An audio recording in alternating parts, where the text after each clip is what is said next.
I want to talk to you about this and help you understand about men and men changing. And it's not that complex, but a lot of people just don't seem to get it. And you have to realize this is what you got to realize is that love is a moral act. What I mean by that, it takes discipline and it takes morals to truly love in its full capacity. So, for a man to be 100% faithful to a woman, he has to have discipline and he has to have morals. Now, what I'm about to say gonna sound stupid to you. It's not gonna make a lot of sense to you, but I need you to understand this.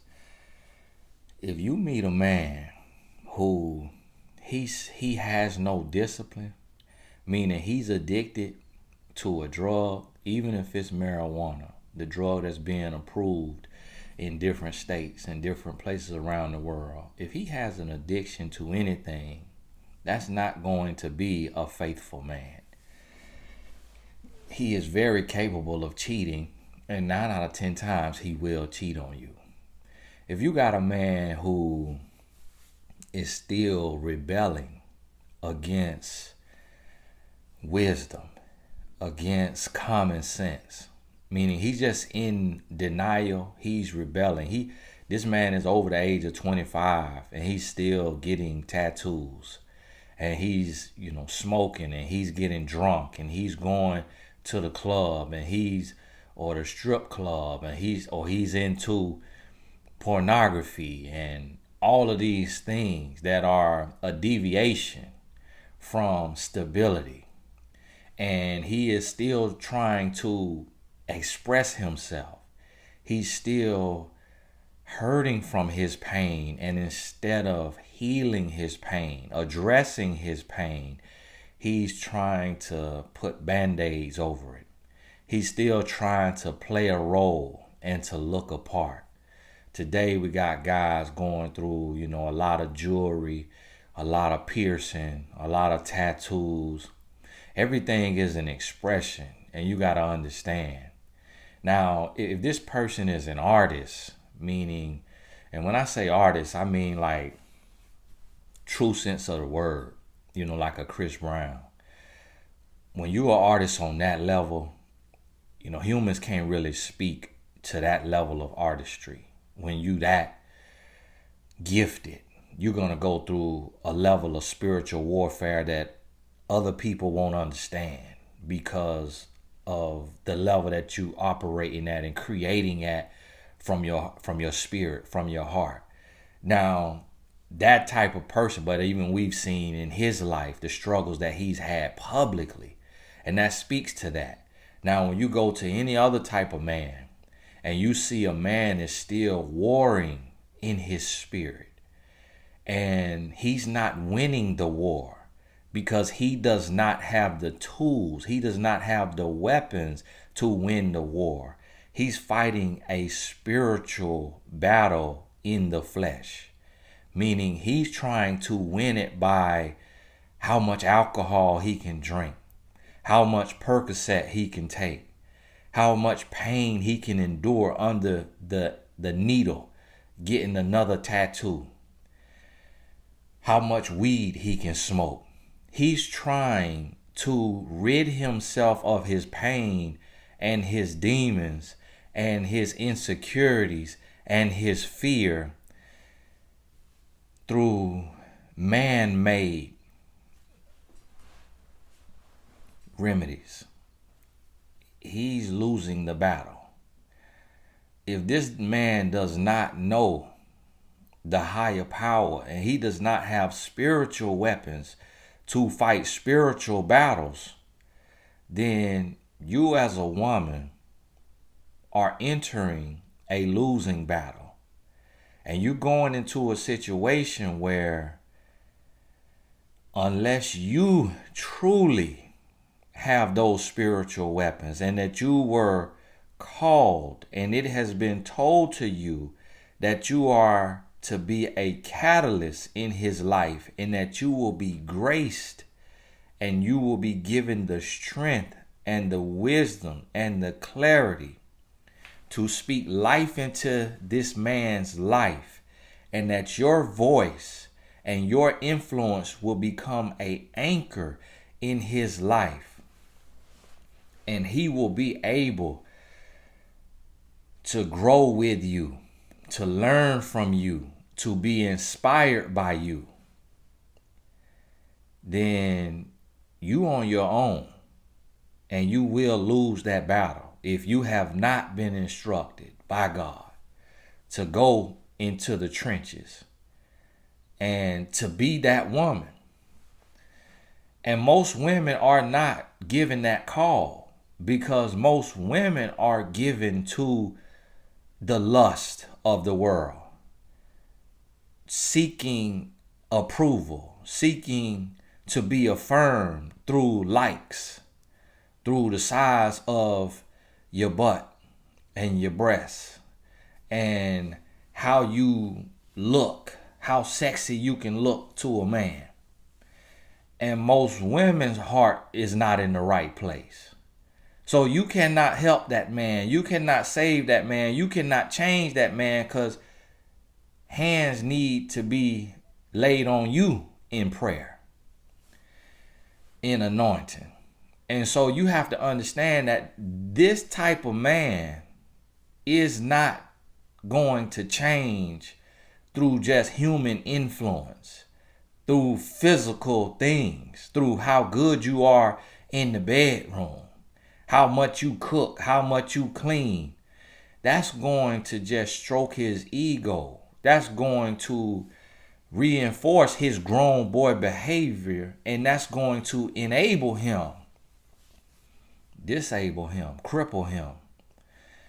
And I want you to understand that. So when you see these men, you have to pray for the man, and you got to love him and care for him from a distance.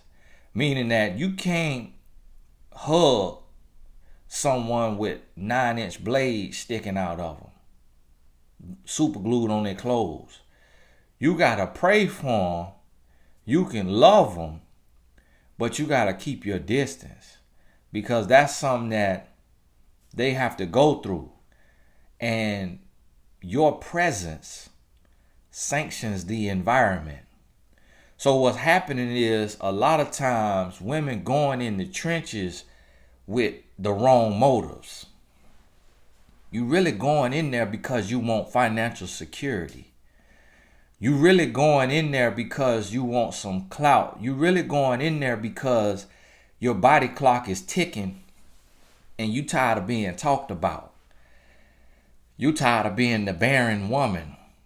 You tired of being the single woman with no husband and no children from marriage.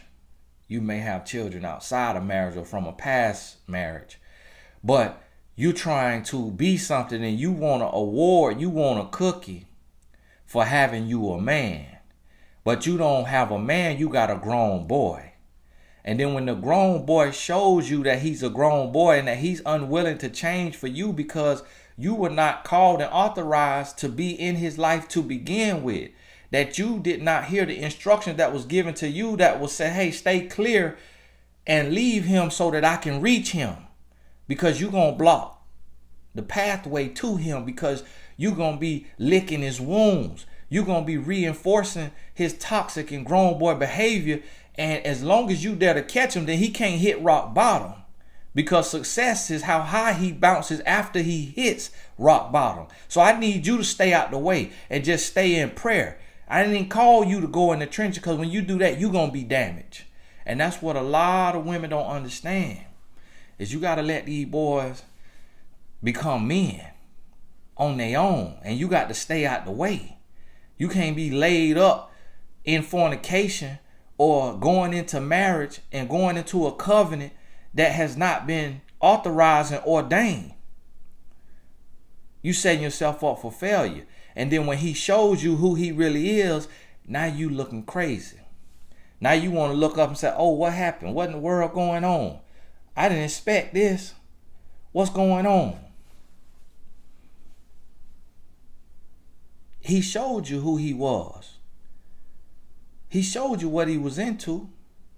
He showed you that he was living in rebellion, prodigal son, that he was unwilling to change and unwilling to grow. He showed you that. He showed you he didn't want better. He showed you that he perpetrating, fronting, flexing, flossing, faking. He showed you that he's soft. He's soft-hearted. That he hurting. He's insecure. He's lost. He's confused. He showed you that. But he showed you that he's in a season that he don't want any help. He just wants somebody to reinforce his behavior. He wants somebody to tell him that it's okay to keep doing what you're doing. To keep going down that lost path. And listen, until y'all understand that, you're going to struggle. You're going to struggle. And so all the prayer don't matter if you're not going to have sacrifice and if you're not going to be obedient. All that don't matter. You talking to yourself. If you ain't going, you can't just talk to God. You got to listen to God. And what God is telling you is, I ain't tell you to go in that situation in the first place. You did that for your own insecurity. You did that on your own motives. What God gonna tell you is, you got to get out the way before you become a casualty of his spiritual warfare. Because this bigger than you. He not wrestling with flesh and blood. You ain't authorized. You ain't ordained. You ain't anointed. You ain't appointed for that mission. That's not your mission. So why are you in submission when you out of mission? When you not in place, you not aligned for your blessing. Because see, your husband was over there. Your husband was the man who you said was 2 inches too short. That was your husband. You wanted this man for other reasons. Your husband was the guy who was making $35,000 a year, but he was on his way and he had the character, and he gonna get the $350,000. Then he gonna get the $3.5 million. Then he gonna get the $35 million. But you didn't respect character. You just was looking for currency. So you got the man with money, but the man with money has poor character. And it does not matter how much money you have if you don't have character. Because money cannot buy character. But if a man has character, eventually he gonna make any amount of money he wants to make. And that's what's happening today. So y'all gotta stop looking up. Y'all women gotta stop looking up and stop looking crazy and stop. How could he do this to me? He was doing that when you met him. How could he do this? He showed you he was gonna do that. That's who you married. That's who you decide to get engaged to. That's who you decide to date. He was lost as an upside down GPS when you first sat down with him. You didn't see any real growth. You didn't see him reading his Bible. You didn't see him consecrating his body, his mind. You didn't see him changing his habits, changing his lifestyle. You didn't see him do any of that. So what made you think you was going to get a real man? But see, you got to look within you. And you got to understand that all the power lies with you. Because he has to get on one knee and say, will you marry me? And before he says that, he has to say, will you be my girlfriend? So you got the power. When he wants to lie down with you, he has to say, can we go there? Can we go all the way? You have the right to say no. You're not ready. Work on yourself. Hey, this Tony Gaskin. Y'all don't want to hear no truth.